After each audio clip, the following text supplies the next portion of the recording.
CM Yogi Adityanath से मिलेंगे सुदीक्षा भाटी के परिजन। लखनऊ में सीएम योगी से मुलाकात होगी। सीएम आवास पर यह मुलाकात होनी है। सांसद सुरेंद्र नागर, विधायक तेजपाल नागर भी मौजूद रहेंगे। 10 अगस्त को बुलंदशहर में सड़क हादसे में सुदीक्षा की मौत हो गई थी। अमेरिका के बॉब्सन कॉलेज में पढ़ रही थी सुदीक्षा और सड़क हादसे में बुलंदशहर में उसकी मौत हो गई जब वो छुट्टियों में, लॉकडाउन की वजह से छुट्टियां हुई थी, जिसके बाद वो घर पहुंची थी। अपने भाई के साथ बाइक से घर लौट रही थी और तभी सड़क हादसे का शिकार हुई थी। तो आज सीएम योगी आदित्यनाथ से सुदीक्षा भाटी के परिजनों की मुलाकात है।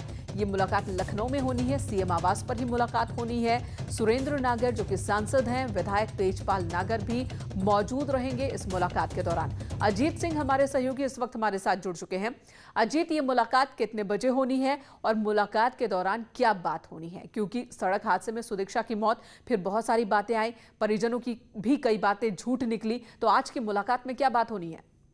देखिए, बिल्कुल मिनका 10 बजे जो समय है वो मुकर्रर किया गया। सुदीक्षा भाटी का जो परिवार है वो मुख्यमंत्री आवास पर इस वक्त पहुंच चुका है। उनके साथ जो सांसद है वहां के सुरेंद्र नागर और विधायक तेजपाल नागर भी मौजूद हैं। सुदीक्षा भाटी के जो परिजन हैं, भाई हैं, उनके परिवार के लोग हैं, वो भी वहां पर पहुंचे और थोड़ी देर में सीएम आवास पर मुलाकात होगी। जो परिवार की सुरक्षा को लेकर थी, जो मुआवजे को लेकर बात की, मुख्यमंत्री की तरफ से पहले भी आश्वासन दिया गया था, कार्रवाई की बात, तो कई सारे मुद्दों को लेकर जो परिवार की नाराजगी थी प्रशासन के स्तर पर, उसको दूर करने के लिए भी सीएम की तरफ से पहले बात किया गया था। और इस वक्त सीएम इसीलिए उनसे बात की मुलाकात करेंगे ताकि परिवार की और क्या जो मांगे थी, जो कार्रवाई थी, उससे परिवार संतुष्ट है कि नहीं संतुष्ट है, और सरकार की तरफ से उन्हें आश्वासन दिया जाएगा कि ऐसे किसी भी मामले में अपराधियों को बख्शा नहीं जाएगा। सरकार लगातार कार्रवाई कर रही है और आगे भी करेगी। तो परिवार से मुलाकात कर उनकी बात, उनकी मांगों को जानेंगे और जो भी मदद की बात की, जो सुरक्षा की बात थी, वो मुख्यमंत्री की तरफ से उनको बताया जाएगा। और ये पूरी तरह से ये बताने की जो कोशिश पहले की गई थी, अब खुद मुख्यमंत्री उनसे बात करेंगे और परिजनों को संतुष्ट करेंगे।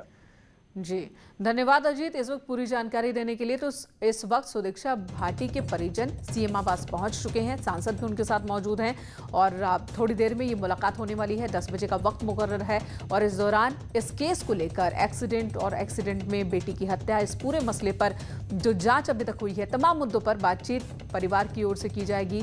सीएम की ओर से क्या मदद, सरकार की ओर से क्या मदद फैमिली को मिल सकती है, ये वो मुद्दे हैं जिन पर बातचीत होनी है।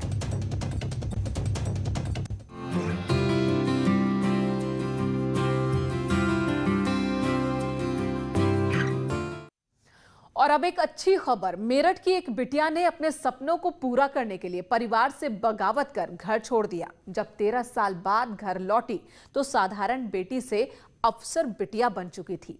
संजू रानी की कामयाबी की कहानी उन लड़कियों के लिए एक मिसाल है जो अभावों और हालात के आगे घुटने टेक देती हैं। ये है संजू रानी, जिन्होंने अपनी कड़ी मेहनत से पीसीएस की परीक्षा में अपनी जगह बनाई है।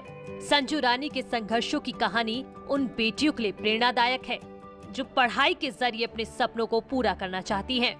2004 में ग्रेजुएशन पूरा करने के बाद इनके परिवार वालों ने पढ़ाई जारी रखने से मना कर दिया। पिता चाहते थे कि बेटी शादी करके घर बसा ले, लेकिन अफसर बिटिया के सपनों ने पिता के इरादों पर पानी फेर दिया। गरीबी में पली बड़ी बेटी ने पिता की जिद को दरकिनार कर घर छोड़ने का फैसला कर लिया। घर छोड़ने के बाद संजू ने जीवन यापन के लिए ट्यूशन पढ़ाया, प्राइवेट नौकरी की और 13 साल के कड़े संघर्षों के बाद यूपी पीसीएस की परीक्षा पास कर ली। वो बोलते थे कि ऐसे नहीं होता है, मतलब अधिकारी की जॉब आपको बिना पैसे के नहीं मिलती है। मैंने उनको बोला था, मैंने कहा अगर मुझे नहीं लगता कि पैसे के बिना नहीं होगा। उनको पहले से ही मानना था कि अगर तुम जा रहे हो तो बहुत ज्यादा लड़कियों के लिए सेफ भी नहीं है। दृढ़ संकल्प और कड़ी मेहनत ने संजू को अफसर बिटिया बना दिया। आत्मविश्वास से लबरेज संजू ने अपनी हाथ की लकीरों को खुद बनाने का फैसला किया और आखिरकार उसने लकीरों को अपनी परिस्थितियों के मुताबिक ढाल लिया। हम सभी कभी भी कोई डिसीजन लें तो उसका पूरी तरह से सम्मान करें, बिना किसी परिस्थितियों के आवेश में आए हुए। अगर हम निरंतर किसी भी पथ पर चलना चाहते हैं तो हमें सफलता जरूर मिलती है। संजू को इस मुकाम तक पहुंचाने में मदद करने वाले उनके गुरु अभिषेक शर्मा भी बताते हैं कि इस बिटिया की मेहनत और लगन को देखकर उनमें भी हिम्मत आ गई। बहुत सारे बच्चे क्लास में ऐसे थे जिनके माता पिता अपेक्षाओं के साथ उन्हें कक्षा में पढ़ने भेजते थे। ये एक बच्ची है जो अपने माता पिता की अपेक्षाओं के खिलाफ जाकर के पढ़ने के लिए घर से बाहर निकली है। वो इसकी शादी चाहते हैं या वो चाहते हैं कि कोई छोटी मोटी नौकरी कर ले और घर को आर्थिक रूप से मदद करती रहे, लेकिन ये उसको छोड़ करके कुछ जीवन में बड़ा करना चाहती है। संजू की सफलता समाज की सोच के लिए सीख है, जो बेटियों को बेटों से कम आंकते हैं।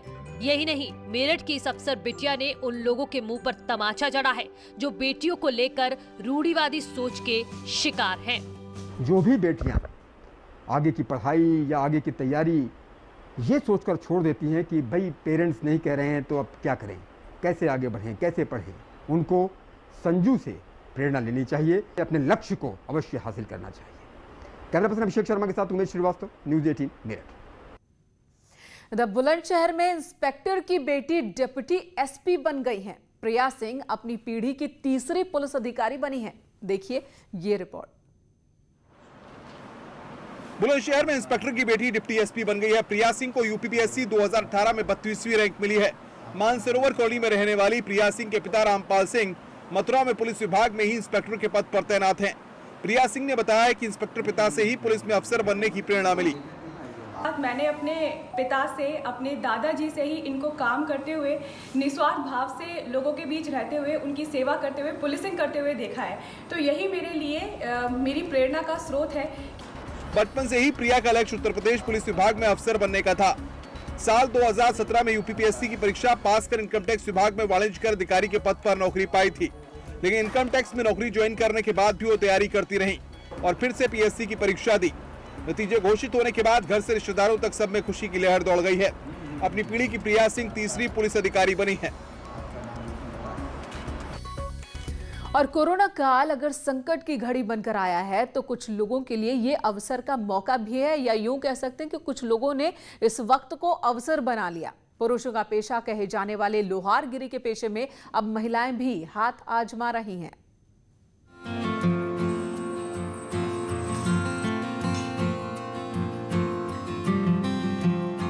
जिस तरह पीतल नगरी के तौर पर मुरादाबाद फेमस है, ठीक उसी तरह लोहाघाट में लोहे से बनने वाले उत्पादन देश भर में डिमांड में है। ऐसे में लोहाघाट में बने ग्रोथ सेंटर ने न सिर्फ पहाड़ में खत्म होते लोहारगिर के कारोबार को उम्मीद दी, बल्कि 100 से ज्यादा परिवारों को आर्थिक मजबूती दी है। हम लोग जो हैं अब मशीनें जो हमारी यहाँ पर लगी हैं तो इसमें से क्या है, हमारे काम करने के लिए बहुत आसानी हो रही। यहाँ पर बहुत 100 से ऊपर जो परिवार हैं जो लोहागिरी का काम यहाँ पर कर रहे हैं। ये हमारे पुश्तनी का काम है। पहले हम हाथ से बनाते थे तो उसमें हमें दिक्कत होती थी। अब ये क्या कहते हैं, ये मशीनें लग गई हैं तो इससे हमें थोड़ा आसान हो रहा है, हमें हेल्प मिल रही है। ग्रोथ सेंटर से आई ये तस्वीरें कम से कम ये बता रही हैं कि महिलाओं के लिए अब कोई भी काम मुश्किल नहीं। लोहे की मशीन लोहा काटने से लेकर लोहे से बने उत्पादनों में हथौड़े तक महिलाएं चला रही हैं, तो कुछ दूसरे पेशे से ताल्लुक रखने वाली महिलाएं इस हुनर को सीखने पहुंच रही हैं।